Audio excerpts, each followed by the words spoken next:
Sögufélag Eyfirðinga var stofnað árið 1971 en síðan þá hafa eingöngu karlar setið í aðalstjórn félagsins. Nýlega dró heldur betur til tíðinda þegar fyrsta konan kom til liðs við félagið og settist í embætti ritara. Af því að umræðuefnið okkar hérna í dag er Sögufélag Eyfirðinga, er þá ekki tilvalið að byrja á að spyrja aðeins þína sögu? Hver er hún?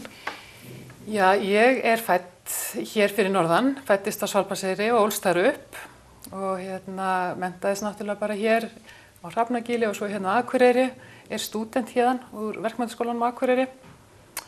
Tók síðan grunnskólakennarapróf í Háskólanum á Akureyri, var í fyrsta árganginn sem fór þar í gegn. Síðan kenndi ég í nokkur ár í Brekkuskóla, fyrst Gagnfræðaskóla Akureyri sem síðan var Brekkuskóli og kom aðeins við Oddeyrarskóla en fór síðan að nema þjóðfræði í fjarnámi. Byrjaði í grunnnámi og kláraði síðan meistarapróf. Og ég hef alltaf verið hér, svona með bara mjög stuttum stoppum, en annars hef ég mestu verið hér fyrir norðan og verður örugglega hér áfram. En byrjaði að vinna hér í Verkmenntaskólanum sem kennari og vinna á bókasafninu. Þannig. Og hefur sagan alltaf verið svona eitt af þínum stærstu áhugamálum? Já, mér finnst hún skipta máli og hún hefur svo mikil áhrif á bara hugmyndir okkar og hvernig samfélagið þróast og slíkt. Þannig já, ég hef alltaf haft mikil áhuga á sögu. Og nú ertu orðin ritari Sögufélags Eyfirðinga og þið gefið út þetta árlega rit Súlur. Það hefur verið gefið út í þó nokkuð langan tíma og þar hafa birst alls konar greinar sem eru bara mikilvægar sögulegar heimildir, bæði konur og kalla. En það hlýtur að skipta það máli þó það sé ekki bara nema prinsippmáli að það sé kona í stjórninni. Hvað segir það? Jú, ég held það. Ég held það að skipti máli að það sé fólk á báðum kynjum, af öllum aldri og jafnvel á ólíku menntunarstigi sem kemur að þessu. Af því að öll höfum við náttúrulega ólíka reynslu, við höfum ólík sambönd og það gerir þetta svo skemmtilegt að hræra þessu öllu saman í pott. Og það var nú eiginlega hálfgerð tilviljun að ég datt þarna inn í stjórnina. Ég var að vinna bara 2 pistla fyrir ættarmót í sumar, annars vegar langafa minn og langömmu og hins vegar systur langafa mín sem hét Jónína Sigurðardóttir og var þekktur matreiðslubókahöfundur. Föðursystir Helgu Sigurðar sem gerir mat og drykk sem hefur reyndar orðið mun þekktari en Jónína var nú brautryðjandi.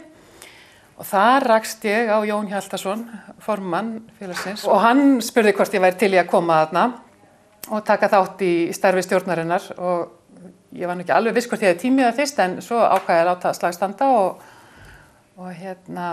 ég gerði mér eiginlega enga grein fyrir því að ég væri fyrsta konan sem væri starfandi í stjórn. Það er frekar að hinir stjórnarmeðlimirnir væru mjög vel meðvitaðir það og glöddust mjög þegar ég tók við embætti sem var mjög skemmtilegt. Það er oft sagt að sagan sé skrifuð af karlmönnum og það er kannski aðeins að breytast. Já. Hvað myndirðu segja það? Ég held að það sé alveg rétt og það hafi verið þannig gegnum tíðina og kannski svo litið gleymst þessi alþýðu og hversdagssaga sem auðvitað eru karlmenn líka hluti af alþýðu og hversdagssögu en einhvern veginn var það þannig gegnum tíðina að það var aðalvettvangur kvenna og það týndust mun frekar heldur en karlarnir. Og þetta er alveg sérstakt áhugamál mitt náttúrulega sem þjóðfræðings af því við erum alltaf að rannsaka hversdagsmenningu og alþýðumenningu og þá koma konurnar svo sterkar inn. En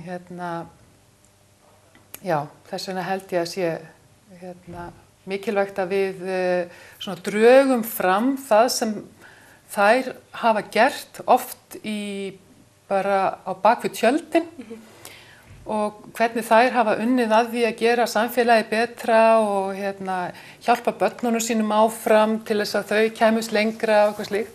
Alveg eins og þessar konur sem til dæmis er mikið skrifað í Súlum bæði nýjasta eintakinu, hana Ingibjörg frá Gnúpufelli, sem hefur lifað alveg ótrúlega tíma og hún fæðist í Torfbæ og segir frá því hvernig hún berst áfram og er að berjast fyrir því að komast til mennta og hvernig var að stofna heimili og reka bú inn í Firði.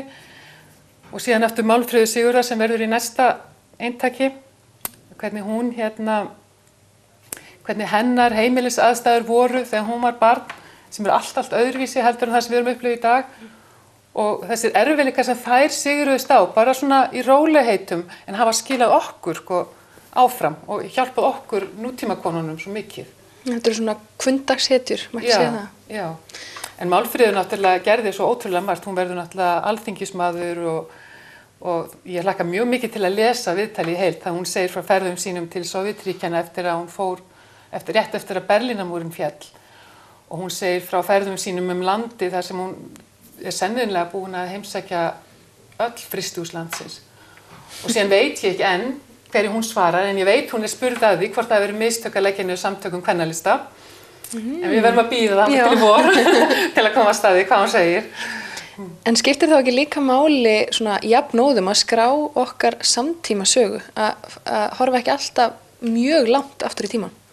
Ég held það jú og það getur verið eitthvað eins einfalt eins og bara að geyma sendibréf, skrifa dagbækur og koma þessu síðan í geymslu til dæmis hjá héraðsskjalasöfnum.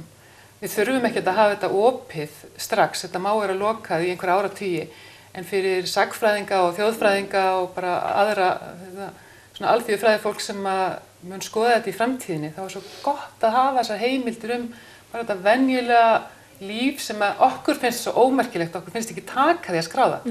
En það er kannski einmitt það, þegar maður fer á söfn, þá er það sem að maður vill kannski helst sjá, þegar maður fer á eins og byggðasöfn, ég meina það, maður vill sjá bara eldhúsáhöldin eða eitthvað þaðan af ómerkilegra. Já, og það finnst mér vera sko styrkleiki súlna til dæmis, að því að þar er bara öll flóran, að þar eru einmitt svona, það eru sögur af einkennilegum köllum og konum og það eru sögur af einmitt svona hversdagslegu vinnulagi en það eru líka alveg bara mjög gott sagnfræðilegt efni og fræðilega unnið og svona og bara allt þar á milli. Nú ert þú að kenna hérna í VFM gæti þetta ekki bara nýst sem kennsluefni? Jú, við notum það alveg töluvert mikið sem kennsluefni. Bæði nemendur og kennarar nota safnið mjög mikið í ritgerðasmíð sem betur fer, við erum mjög ánægð með það. Og sum efnin eru svo sérstök og afmörkuð, til dæmis eins og það þegar nemendur ákveða að skrifa kannski álfa og huldufólksbyggðir í sínu heimahéraði, að það er svo sem ekki hlaupið að því að finna heimildir það, auðvitað eru til munnlegar heimildir sem betur fer, en þá koma súlur oft sterkar inn og þá er oft greinar þar kannski huldufólksbyggðir til dæmis. En svo erum við í sögufélaginu líka að vinna að öðru stóru verkefni og það er að koma út stóru riti sem ber nafnið Eyfirðingar. Og við erum að reyna að safna áskrifendum og reyna að sækja styrki til fyrirtækja, til stofnana og bara sem allra víðast til þess að koma þessu út.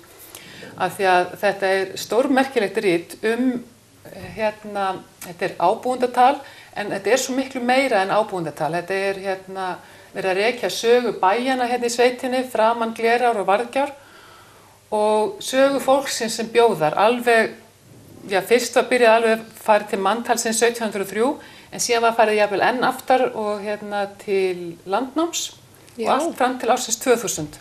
Þannig að þetta verður stórt og viðamikið rit og alveg bara skyldu eign held ég á hverjum bæ hér í Eyjafirði. Já, ertu ekki bara spennt fyrir þessu nýja starfi? Jú, ég er það. Ég ætlaði nú bara að hafa þetta svona rólegt og held þetta nú bara huggulegt og þægilegt. Já. Ég átti ekki vonað með þetta viðtölum og svona.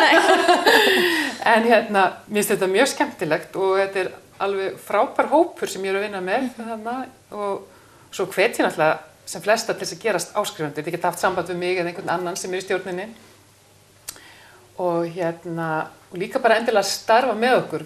Okkur vantar til dæmis eins og einn stjórnarmaður segir, hann er orðinn eins og Kató sem enda allar ræður á því að biðja að Karþagó yrði lögð í rúst. Hann endar helst alla fundi á því að segja að svo vantar okkur fleiri konur í stjórn. Þannig ef það er einhver áhugasama konur þá er alveg lag sko. Já, en þín ráðning er allavega skrifið rétt átt. Já.